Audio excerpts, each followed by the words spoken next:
everybody. How are you? I am back in the front yard. You can see the front of my house and the Kia Soul in the background, so it's very cool. And it's about 90 degrees and windy, so this should be very, very exciting. All right, but what we're talking about today is Richard Nixon. Now, I've revised the assignment, I think twice today. I'll stop looking at it now and I changed the typo on the page numbers for this question in particular, which is question number 2. What are the foreign and domestic successes of the Nixon administration? And there are many of them. So the page numbers on this are correct. And, oh dear, the camera just disappeared. Are you still there? Oh gosh, the wind. The page numbers on the assignment are correct. And what else did I want to tell you? I added a video about Watergate because I thought, well, I mean, they do a decent job explaining it, but Watergate's sometimes a thing that people want to know more about. So this will give you a chance to know more about. Also, it's super, super windy. So my page with notes keeps blowing away. It mostly just has page numbers I didn't put page numbers on this. I put dates. Okay. Strategies. For these upcoming questions, you're really just going to discuss the presidencies of the people in the 70s, 80s, 90s, and then Obama and Bush too. You probably should go with one of two strategies for organization. Chronological, so talk about stuff in the order in which it happened, or perhaps consider ESP, which is a pretty standard social studies kind of thing, economic, social, and political. And if you divide them into 3 different sections like that, you could also go chronologically. I think I would probably just go chronologically, but honestly, whatever makes the most sense to you is good. All right. So Nixon, I think mostly what people know about Nixon is from Forrest Gump, where they talk about how he broke into a hotel or something. That's not exactly what happened. But if Nixon's just Watergate, then that's a problem for you. So Foner, I think, is pretty neutral as he discusses Nixon. He talks a lot about good things that happened in the Nixon administration. And of course, it's hard to overlook Watergate and some complaints, just a little, about the Vietnam policy. Now, Nixon. I think it's hard as we get into modern history because many of the historians that you are reading lived through these time periods and had very strong political opinions, which is why I'm saying I think that Foner does a nice job of being neutral. The news video that I put in there about Watergate, those reporters were definitely not neutral, but that is okay as well. Just recognize that everybody has bias because we're all human and that's just the way it goes. All right, Nixon. Nixon gets elected in 68 with a promise, to protect the silent majority and restore law and order in the United States and get us out of Vietnam with honor. And he kind of, sort of, maybe, I don't know. It's up to you. It does those things. All right, in the textbook, it first talks about something called New Federalism, which is very Southern, which is part of why people who in the South who typically, traditionally, historically had voted for Democrats may switch a little bit to Nixon in the 72 election and might be the foundation, might be the foundation for the Republican Party turning Southern, or the South turning to the Republican Party might be a better way to look at that, because they had traditionally voted for Democrats up through all of U.S. history since there were Democrats. It's pretty much Southern because it's a states' rights kind of thing.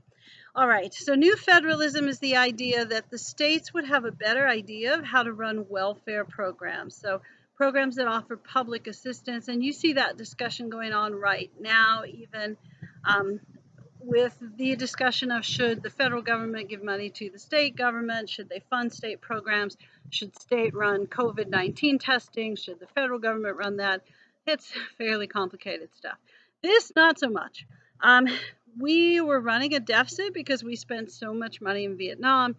We thought that social programs, most people in the country thought social programs were a good idea, and ending poverty also a good idea.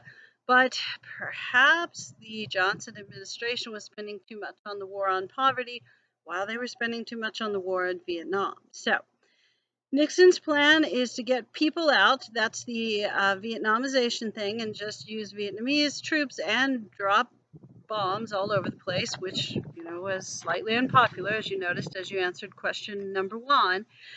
So, but cheaper, and at least on our end, and also to move this spending for social programs to state governments. So he created block grants and gave money to states. Now, he ended the Office of Economic Opportunity, which was the federal administration that ran the Great Society War on Poverty programs, but did expand spending on certain programs like food stamps, Social Security, and even proposed, it was rejected, but even proposed a guaranteed annual minimum income. Now we've seen that a few times. We saw it with Andrew Yang, who was a not very well known presidential candidate in these past year or so. You also saw it with Huey Long. He was one of the critics of the New Deal and said that just handing out money occasionally wasn't enough. And you're hearing some people talk about it again right now, because we have some difficulty for folks who can't work right now, and that makes sense. So some of us are fortunate, like me, sorry, bugs again, and can work from home or the front yard and still get paid. But other people, yeah, they can't. So it is tricky. And a guaranteed minimum income that would keep people above the poverty level might be, something that we hear talk about again. But you hear that come up from time to time. Of course, the argument is, if you give people a certain amount of money, what motivation do they have to do anything? And I know we're all struggling with motivation during this time period as well. So you can probably see both sides of that. During the Nixon administration, on the domestic side, you also see the expansion of the Environmental Protection Agency, and you see lots of cleanup activities going on. Certain standards about cars, they have to have a minimum gas mileage standard and emission standards. OSHA, Occupational Safety and Health Administration, makes sure that workplaces are inspected, and that they have certain guidelines about safety. National Transportation Safety Board also kicks in and makes sure, again, that the cars and roads are safer. And the Nixon administration creates a program called Affirmative Action, which is supposed to expand job opportunities for people who are not white, and supports the idea of Title IX, which is legislation passed in 1972 that requires equal funding of programs for men and women at universities, and really kind of expands the idea of enforcing the 14th Amendment for women. So you see a fairly forward-thinking, environmentally conscious, let's try affirmative action, take care of poor people sort of philosophy behind Richard Nixon, which I think is not something you expect. Now, Nixon is not a fan of the Supreme Court. We really need to talk about the Supreme Court, but I won't do it so much today.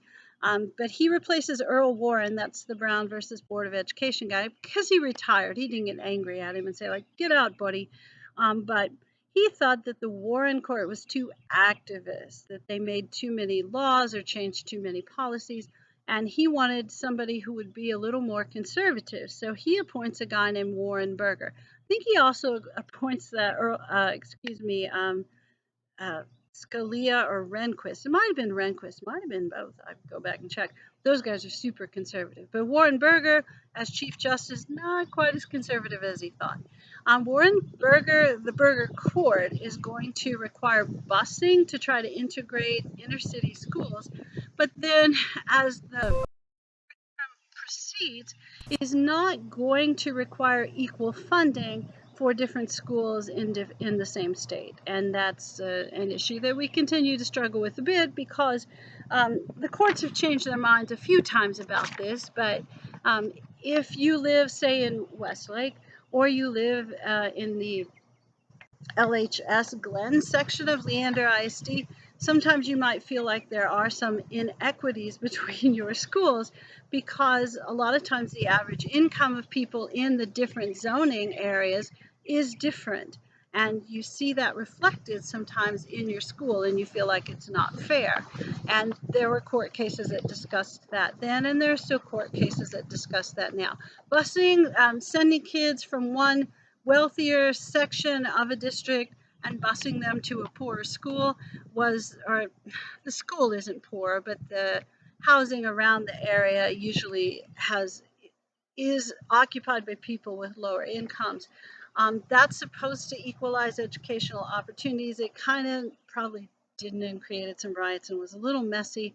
Also, Warren Burger Court was Roe versus Wade, which makes abortion legal in the first trimester, so the first 3 months of pregnancy. Before that, states got to decide. And that is going to be fairly controversial. It's why your speech teacher won't ever let you give a speech about abortion. And the Bakke case in 1978 is going to declare affirmative action quotas to be unconstitutional. Not the idea of affirmative action itself, but where you say, okay, we've got 10 jobs, 7 of them have to be for women, 2 of them have to be for people who are black, 3 of them have to be for people who are Asian, 4 of them have to be for people who are Mexican American. Those sorts of quotas are unconstitutional and still are in college admission, which a lot of kids don't believe, but that's true as well. And that's complicated too. We'll talk about that some other time, but not today because I'm already running long on the Nixon thing. And haven't even gotten to Watergate, oh my gosh, or foreign policy. Nixon is amazingly good at foreign policy. His general policy is called détente, and he is assisted very ably by some this guy is still alive because I saw some quotes from him the other day. Henry Kissinger was his Secretary of State and occasionally his national security advisor. So it kind of went back and forth. And their plan was to de-escalate the Cold War. So to picture or view the Cold War, our conflict with the Soviet Union, not as something to be won, construction, but as something to be managed so that we could peacefully coexist. So we started talks with the Soviet Union in 1969, strategic arms limitation talks, and eventually came up with a very good treaty, most historians would say good, treaty. The strategic arms limitation talks led to an anti-ballistic missile treaty, which limited the production of very modern nuclear weapons that we would actually use. Usually when we had arms limitation treaties in the past, we limited stuff that was obsolete. So this is really a new era with the Soviet Union where we're talking to each other. We're also opening relations with China, which, that would be controversial now, or maybe not, I don't know. But we hadn't been talking to them since they went evil, godless, and communist. And the Nixon administration thought that was a mistake because if we developed some sort of relationship with them, then the Soviet Union would kind of wonder what we were up to. And then maybe the Soviets and the Chinese would become suspicious of each other. So that's part of why Nixon wants to open relations with China, which he does. The Vietnam policy, you've looked at a bunch. He says take American troops out, put Vietnamese troops in, and start bombing the crap out of places. That was somewhat controversial, as you noticed. We do eventually get out of Vietnam, but yeah. And shuttle diplomacy, which is diplomatic activity between Egypt and Israel, and the United States is going to facilitate that on small shuttle aircraft, which is why they call it shuttle diplomacy. Now, Watergate, you have a video about that, but Nixon's a little nervous in 72 as he runs for re-election, and his thought is, if I know what the Democrats are up to, then I could run a better campaign. Now, Nixon's pretty popular at this point. The economy's better. We're getting out of Vietnam. We're cleaning stuff up. It looks pretty good. But he's a nervous guy by nature. So his committee to re-elect the president, or CREEP, will send some people to break into the Democratic National Committee headquarters at the Watergate Hotel and Office Complex. Now, Forrest Gump is not involved in any way, but you don't put him in your essay or your answer if you talk about it. But they break in, they get caught, they deny that they're from the White House, but they have some information on them which suggests they're from the White House. An investigation ensues. Nixon uses the power of the presidency to quash the investigation, to fire the lead prosecutor. Another prosecutor is hired. The House begins impeachment proceedings. The Senate decides to continue them. Lots of people go to jail, not Nixon.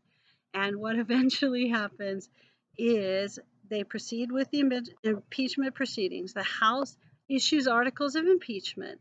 The Senate says, okay, we'll do it too. The Senate is dominated by Republicans. The Senate Republican leaders have a meeting with Nixon and they say, hey, buddy, if we go to impeachment, we're going to convict you and kick you out. And then they say, you should probably resign. And he says, I will never resign. And then he resigns. So I've gone on long enough about this, so I'm going to stop now. But if you have any more questions, or if you have any questions about anything, send me an email. Also, I do not expect you to write about everything that happened in the Nixon administration. Pick 3 or 4 things and talk about them in really good detail, and also tell me why they mattered long term. Okay? All right, have a good afternoon. It's really hot and windy, so I may go inside for the next video. Bye.